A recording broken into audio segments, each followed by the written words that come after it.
Well, hi there property buyers. Today, we are going to show you how to save many thousands of dollars when buying at auction. The first scenario we're going to look at is when the property doesn't pass in, when it sells under the hammer.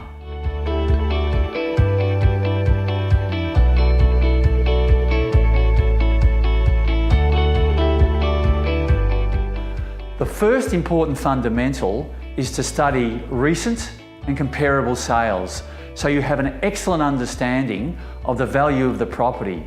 So go to auctions, inspect homes for sale in the areas that you're looking to purchase. My next tip is just prior to the auction, make sure you agree to the terms and conditions with the selling agent. For example, the length of the settlement. How much is the deposit going to be? How is the deposit going to be paid? And any other special terms and conditions that you may require. For example, access to the property to show through prospective tenants prior to settlement. Okay, property buyers, the big day's arrived. You're at the auction and you're feeling a little nervous. My first tip is don't start bidding until the property has been announced on the market. You don't want to fuel the fire. You don't want to start bidding up the price of the property before you have to. My next tip is never bid against a vendor bid. The perfect scenario is the property is passed in without a genuine bid. If the property is announced on the market, wait until the intensity has gone out of the bidding. Then start bidding, confidently, without hesitation. That'll put pressure on the other bidders. During the auction, stand where you can see the majority of the crowd. There are two reasons for this. Firstly, so you can assess the body language of other bidders.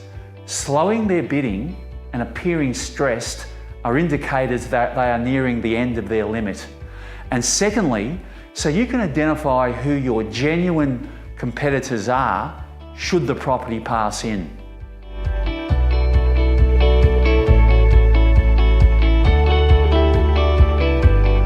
Okay, property buyers, let's look at the situation of the property passing in. It hasn't reached the seller's reserve price. My first tip is to make sure you're the highest bidder if there are other genuine bidders competing for the property.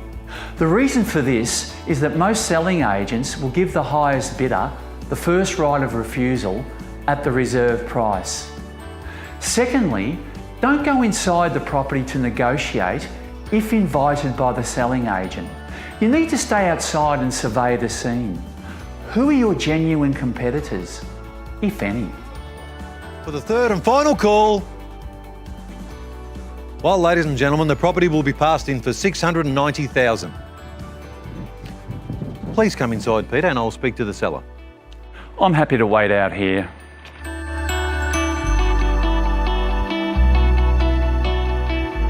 My next tip is to ask the selling agent what the reserve price is before starting any negotiation.